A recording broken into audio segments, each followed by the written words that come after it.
I'm here as a representative of the Lake County Master Gardeners, and for those of you who are not familiar with Master Gardeners, we are a volunteer organization focused primarily on helping homeowners understand gardening.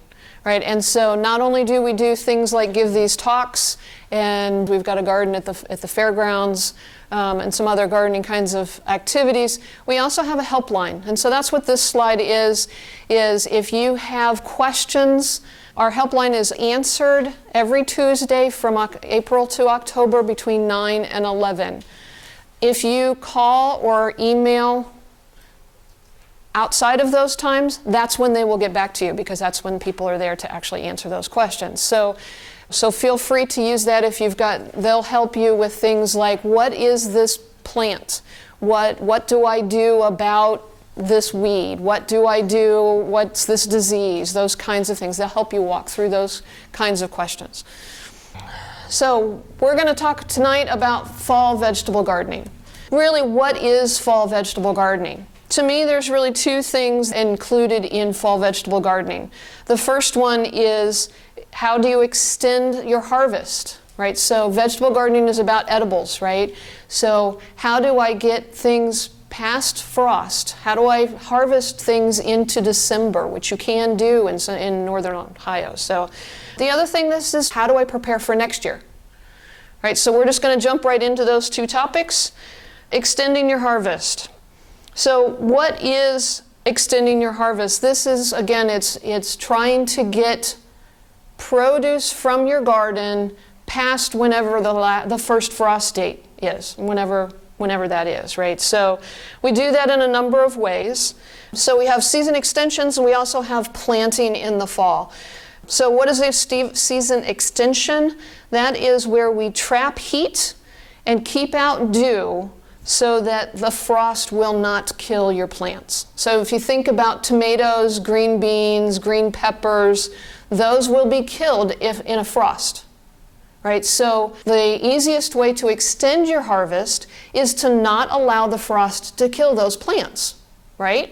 That makes sense. So how do we do that?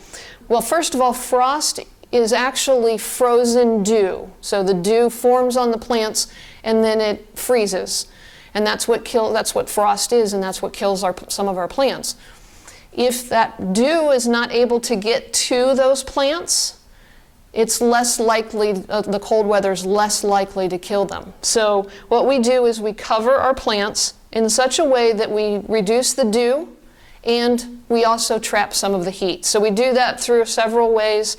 The first one is probably what you've seen people do a lot, is just a frost cover, right? This is just a sheet, a blanket, a towel, or something draped over the plant in order to keep it from getting that dew and trapping a little bit of heat. The next one is a little bit more fancy. This is a row cover. So row covers are a specific type of material that is designed to cover an entire row of plants. So it's long and narrow. You put it over hoops. This also will help in other ways throughout the season for things like keeping insects out of your plants. Also provides shade for some of the plants in the heat of the summer. The next most extensive way to kind of trap that heat is what we call cold frames.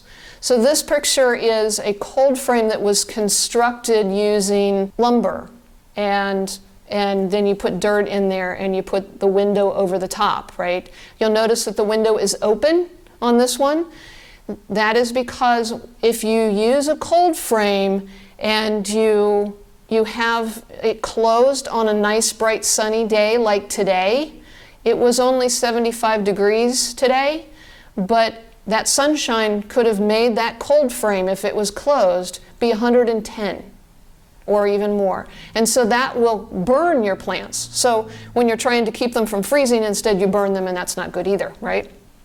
So this is another way of making a cold frame.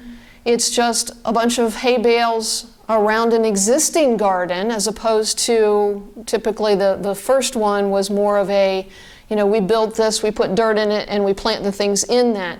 In this particular version, with the hay bales or straw bales, you've got an established garden and you put the bales around it and then place your glazing or glass over the top of that. A little bit more fancy is a greenhouse, right? So again, typically a lot of times with our greenhouses that you are either planting in them or you've got them in pots and you're moving them inside. So that's a little bit more difficult to extend your season using greenhouses. So what's another way of extending your harvest into the fall? And that would be, how do you do plants that will succeed in the fall? And this is, or plants that they're either planted in such a way that you get them late into the fall, or they're ones that will survive more of that frost. So let's talk about some of those.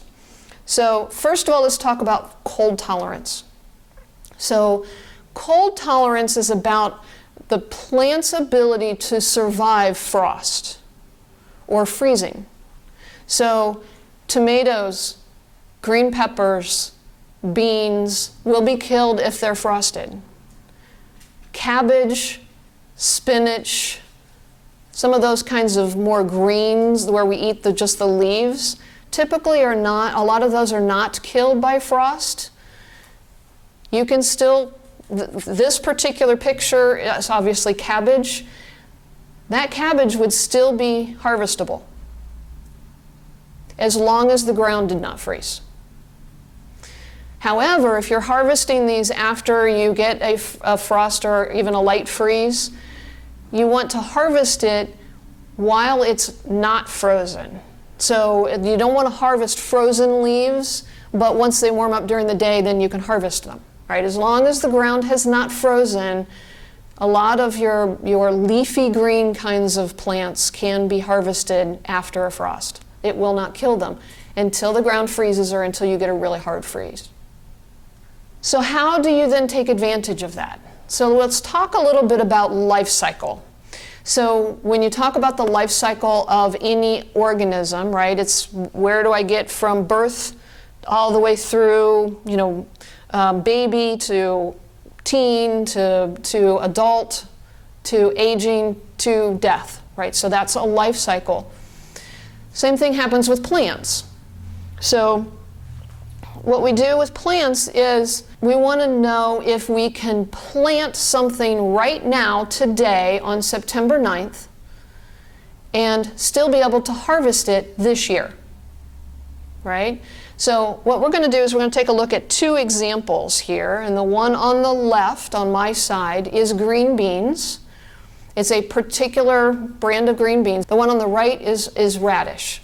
So we're going to use this seed, this is the back of a seed packet for these. We're going to use this to figure out whether or not we could plant them today. Okay, so the first thing we want to do is we want to know whether or not these are cold tolerant or not, frost tolerant, how tolerant they are of frost.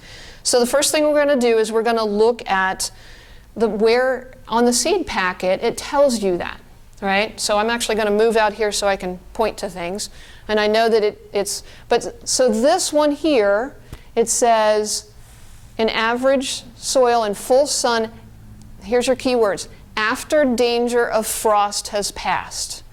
If your seed packet says something like that, then this plant is not frost tolerant. Okay? As opposed to when we look at the radish, it says you can plant it as soon as the ground you can work the ground. Right? So you could plant a radish in March, maybe. Right? So what the seed packets don't tell you typically, which you'll probably just have to Google and find out, is what temperature the soil needs to be in order for the seeds to germinate. Because most seeds germinate in a specific range. Some are like 35 to 60 degrees, some are 40 to 80 degrees, so it really depends upon the plant, so you need to understand that as well, right? So what do you think? Can we plant either of these today and still expect to harvest? Okay, so you think radish. All right, so let's keep going. So these also will tell you, the seed packets will also tell you how long it should take for these seeds to germinate. So I put them in the ground. Seed germination means when they sprout, right? So when you start to see the plant, the leaves. So from the time that I put the beans in the ground, it's typically this particular brand of beans, according to the people who sell this, it's 7 to 14 days. And if we look at the radish, it's also 7 to 14 days. I just happen to choose ones that are both 7 to 14 days. I've seen some seed packets that will say anywhere from 3 to 5 days to 21 to 28 days. So it just really depends upon the plant and even the variety of the plant. So the next thing we're going to look at is how long it takes from the time it germinates to the time when you harvest it. So green beans is 58, radishes is 28 to 35 days. And so in this area, our average first frost date is October 21st, according to Farmer's Almanac. October 21st. That's average. That means this year it might be October 3rd or it might be November 27th, right? Because it's an average.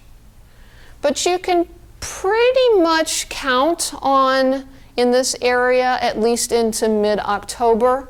And if you get an early frost, typically it's a light frost and you can use one of those frost covers, one of those covers to kind of keep, because usually it'll be cold in the morning and then it's okay by afternoon, normally. Not always, but normally. Okay, so we take this and we say, okay, so for the beans, we want to harvest them, because typically you harvest beans for about 3 weeks, right? We want to harvest them in the month of October. So we want to be able to start harvesting the 1st of October. So if we use our math that we learned in elementary school, because that's your story problems, right? We go from October 1st, we need 58 days plus 14 days for germination. We needed to plant these on July 28th. So this particular brand of green beans, no, you won't get any produce if you plant them tomorrow. All right? And green beans, the shortest days to harvest I've ever seen on green beans is 40 to 45 days. So typically green beans you're not going to be able to plant now. But if we had talked about this back in July, you probably could have, right? But let's talk about radish, right? So you mentioned that you thought we could plant radishes now. So if we do that same calculation, we take, so remember so radishes are frost tolerant, so we can harvest them later. We will want to harvest these before the end of October. So if we use our math, we take 14 plus 35 and subtract that from the end of October, we get 9/15, September 15th. So you could go out tomorrow and plant this particular kind of radish. Okay? So as you think about fall harvesting, what do you want to harvest, right? And how early in the season, in the summer, do you need to be able to plant those things? Okay, so the next thing that we can talk a little bit about is root crops. So we talked about the frost tolerance. Most of our root crops, meaning carrots and turnips and radishes, they can be left in the ground. Potatoes and sweet potatoes are an exception to this, but most other crops that you get below ground, actually peanuts would be too, but we don't really grow peanuts here, can be left in the ground until the ground freezes. And you can keep the ground from freezing by covering it with straw, with your row covers, whatever. You can extend that time period before it actually freezes. So that's another way to get crops later into the season. So just to let you know, I've gotten carrots in January before because the ground hasn't frozen and they're still fine, right? Happened to be a year where the ground hadn't frozen until January. Okay, so let's talk really quickly about some possible options for this kind of planting. So microgreens. Microgreens are plants where we can eat the leaves of the plant and we cut them when they're just seedlings. Right? So broccoli, where we eat the leaves, and spinach, where we eat the leaves, and those kinds of plants, and you can probably go to farmers markets and buy microgreens. That's really what those are, right? They're just the seedlings of some of these other plants. Broccoli and Brussels sprouts are very common to be used as microgreens. So basically with those, you plant them, you let them come up until they're only about an inch high, and then you cut them off. Honestly, that's easier to do in pots or in a tray rather than in the ground, because that way you don't have to crawl around down on the ground for your 2-inch high things. Short cycle beans, we talked about those, if you had planted those back in July. Carrots. One word of warning about carrots, however, and a lot of these plants you want to be a little bit careful of. Although you can plant them now, you could plant spinach now, for example. A lot of the leafy greens don't get a lot of growth after the 1st of September. They don't die, but they also won't produce a lot of new growth because the temperatures are starting to get cooler and the days are starting to get shorter. So carrots are the same. So carrots are a challenge in the fall, just because if you plant them in the middle of the summer, just because a lot of times it's too hot for them to germinate. But if you can get them germinated, you can keep them in the ground for a long time. Or if you've planted them earlier in the spring, and you just let them go. What about beets? Beets would qualify as well, yeah. Radishes, which we already talked about, rutabaga, turnips, and beets I would include in this category, right? So they're good ones to look at, as well as like your leaf lettuce and spinach, or other leafy green kinds of things. Okay, so we've talked about extending the harvest for the actual garden. So let's talk about what we would do to prepare for next year, right? So so what can we do today to do better for our gardening for next year? So the first thing we would do is we clean up our garden. All right, so why do we clean up our garden? First of all, because it looks better. That's why most people do. It makes spring planting easier because you don't have to worry about as much cleanup and so forth in the spring.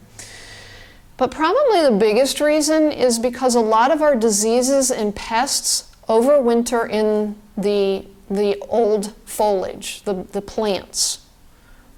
So if you remove those from the garden, you remove some of those diseases and insects from basically being a problem again the next year.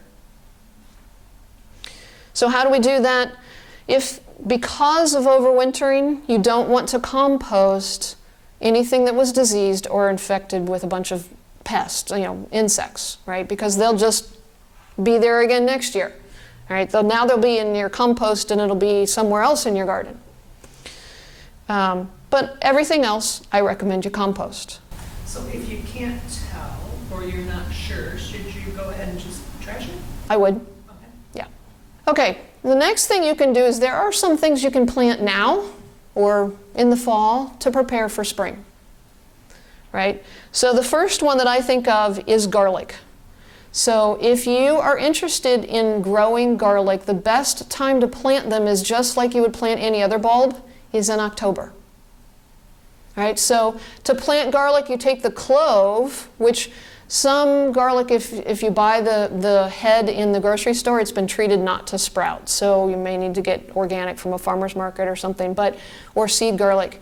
But if you take that and break it apart into those cloves, each one of those cloves will become a new head next summer. Plant them in the fall. You can plant them in the spring, but they don't tend to have, they tend to be bigger if you plant them in the fall.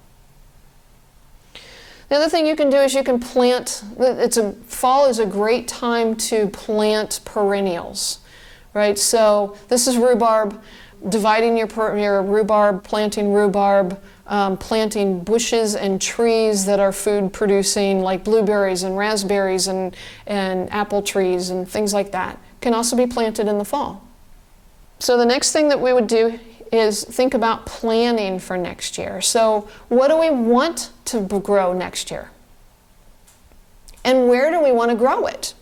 So fall is a perfect time to figure out what your garden is going to look like next year, because there are some things that you will do in the fall differently because of what you want to plant where. So one of the things that we tend to recommend is that you rotate your food crops, right? So you're not planting tomatoes in the same place every year, because again, remember we talked about the fact that some of the diseases and insects overwinter. Some of them will overwinter in the soil, and so if you move them to a different location the next year, they're less likely to get those diseases and pests, at least not as early in the season. So think about what your garden layout will be. Of course, if you've only got one little small bed that's only the size of this table, that becomes a lot more difficult, right? That's what you're limited to. However, if you want to do new beds, fall is the perfect time to build new beds. And partially that's because if you start, you can kill off your grass by smothering it if you start now. So if I say I wanted to do a raised bed, let's say the size of this table, if I build my raised bed now, while the weather is nice and it's not rainy and muddy, and I can do that, I can smother my grass, put my garden soil over the top of that, it's ready to go come spring. Right? I don't have to worry about trying to do that in the middle of April when it's pouring down rain or muddy or whatever, right? So it's perfect time to build new beds. The next thing that we recommend in fall gardening, of any kind actually, is to cover the soil. So one of the things about soil health is that there are a lot of little organisms within the soil. Bugs and fungus and microscopic stuff, right? If they don't have anything to eat, they die. So one of the things that covering the soil does is gives them something to eat. So we were talking earlier, before we got started, about what do you do with all of your fall leaves, right? So that's the first thing that you can do. Oh, I missed my Y. It reduces weeds, it reduces the temperature changes of the soil, it can prevent erosion. And I used to think that there really wasn't a lot of erosion in something like a raised bed, but really there is, because it may not be eroding a lot of the soil, but it can still erode the nutrients from your soil. You get a lot more erosion from wind than you think. It improves your soil fertility. So what do you use? So how about leaves? So these leaves will not only cover the soil and provide food for those microorganisms over the winter, it will, because of that, they break down and it's sort of like an easy compost, right? It's composting those leaves right there in your garden where you need them over the winter.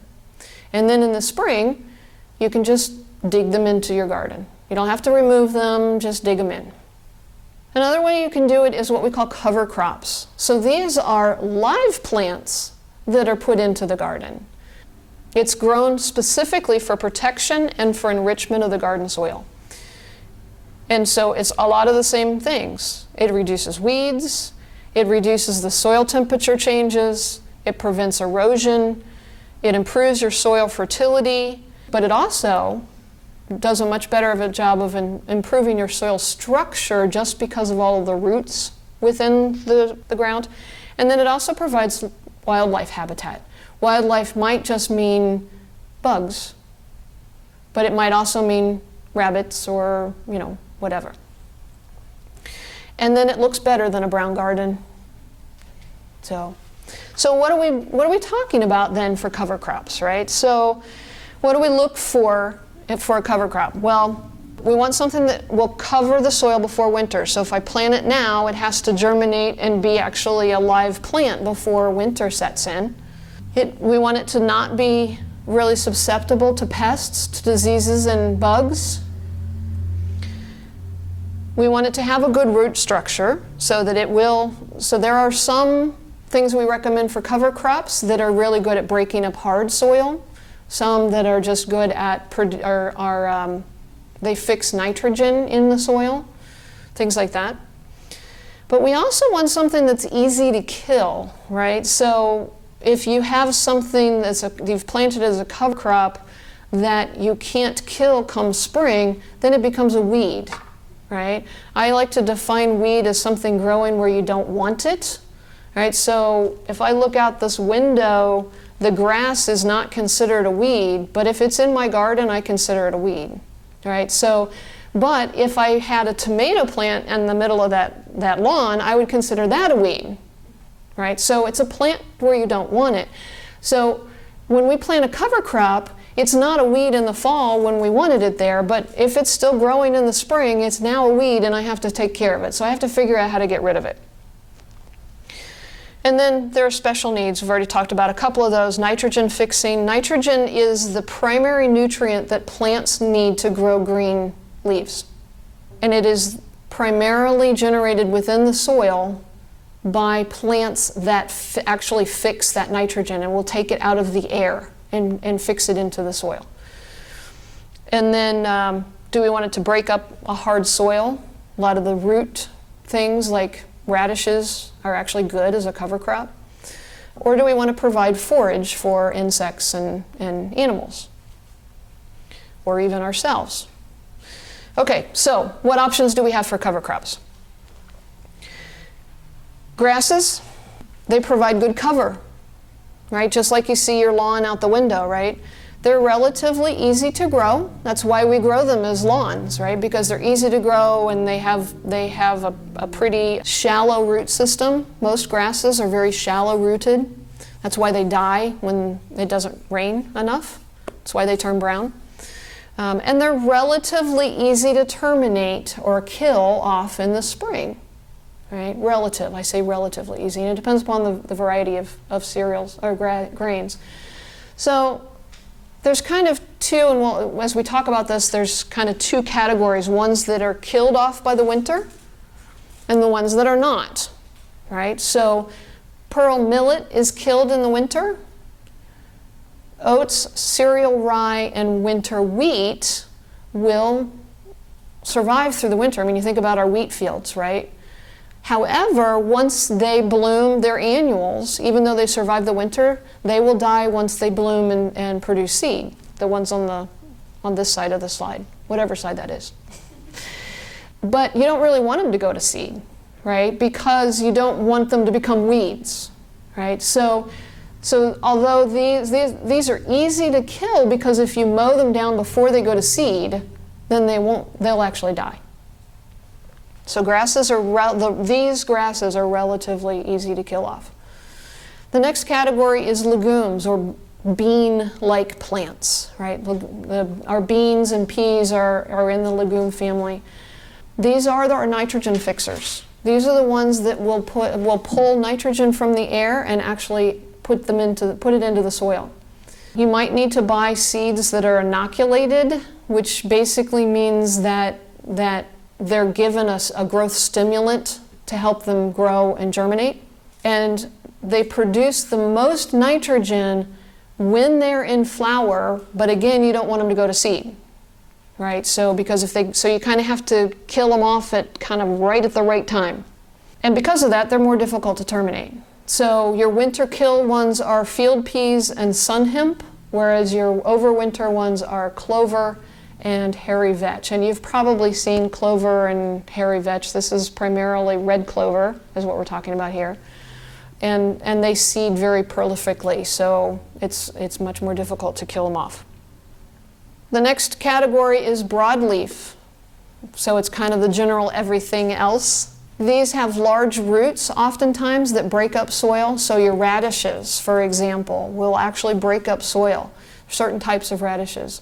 They can become invasive, You've probably gone, driven through the country and seen the bright yellow mustard fields in the springtime. Those bright flowers that are in all of the farmers' fields in the spring, that's mustard. Right? So it's kind of gotten away from them. So mustard, because mustard is frost tolerant, cold tolerant, it will survive winters here. It becomes much more difficult to kill off. Buckwheat is the same. Ones that will be killed during the winter are radish and canola, which can be used. So let's talk a minute about what we haven't already covered about terminating cover crops. So one option is just to plow them under. That works for anything the things where, like those grasses that I was talking about, where if you kill them, if they're not allowed to go to flower. However, there are some of the ones that are listed on here that you can't kill just by turning them over, because they will regrow from the roots. Right? So if you're talking about Dutch white clover, which is the white clover that we grow in our yards, that will grow back from the roots. Right? Mowing, and again, some of them. Smothering. So the way we recommend for smothering is you would just put down a layer of like cardboard or a heavy layer of newspaper, and then put something else over the top of it, compost or mulch or other kinds of green stuff that you want to break down. It's the same concept as just mulching your garden beds, right? You're smothering all the weeds. We do not recommend plastic or landscape cloth. Plastic they both break down over time, and then they leave plastics in your garden. So, and particularly not in a vegetable garden. If you're going to leave it, right? So if you're using plastic as a mulch during the year, you want to pull them up at the end of the season. Herbicides, obviously there are a lot of herbicides out there that will allow you to kill off all these plants. You want to make sure that if you're using an herbicide that you're reading the label, because all herbicides are poisonous, they're toxic. There's a reason why they kill plants. Right? There are also, some of them will harm us as well, and especially in large quantities. So make sure that you're reading the label and using them correctly. You also want to be sure and not spray herbicides around areas where that herbicide will get into the water system. And a lot of the herbicides will, so if you take some herbicide and you say, okay, I'm going to kill these plants with this herbicide, and it stays in the soil for a long time, well, then it's not going to allow you to grow your vegetables there either, right? So you just want to be careful of which herbicides you choose to use. Okay, so that's the end of what I have, and I wanted to leave time for question and answer. So if anyone have any questions, yes. It sounds like I get to choose between extending the season with plants that can tolerate cold or growing a cover crop. Do I get to choose For a particular bed, yes. It depends a lot on how big your garden is or what you're growing. So like I have put cover crops under my tomato plants, and I would go in and plant, and my tomatoes are still in the ground, and I would go in and plant my cover crop now underneath my tomato plants. But if it's something that's low down to the ground, you can't really do that as well, right? So, and the other thing too is you want to think about for cover crops is how, like if you're plowing them under, you want to do that a couple of weeks before you plant, just because you want to give the breaking down of that material a little bit of time. Certainly if you're using herbicides, you want to let it sit for a little bit. So what I tend to do is I don't use cover crops in areas where I'm going to do early spring planting. So, you think about, we have things that thinking back to the frost tolerance, right? There are some things like broccoli and cauliflower and cabbage that I plant before the end of May, and there are some things that I wait until after, late May, right? So If I'm going to take the area where I'm going to plant early spring, I don't use a cover crop there because I'm going to need to get that area of the bed ready sooner. Whereas if I'm waiting for that area until later in the season, I have the time to do that. Yes, ma'am. I heard it was best to mow over your leaves before you use it as a mulch so it starts breaking it down. So the question is it better to mow your leaves before you use it as a mulch? The answer to that is yes. And the reason is because the more surface area that there is on the leaf, the smaller the particles are, the more it's already started to break down.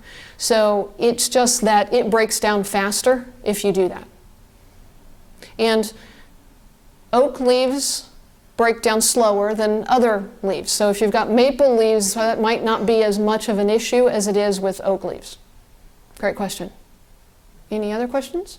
Yes, ma'am. Raised beds, so will my soil, this is my first year with raised beds, Mhm. so I've got a lot to learn. Will my soil freeze faster because it's not in the ground? I'm guessing yes. Will it freeze faster? I would think so.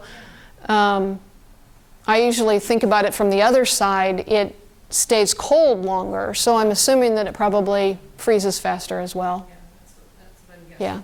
I'll find out. Okay. Anything else? Any other questions?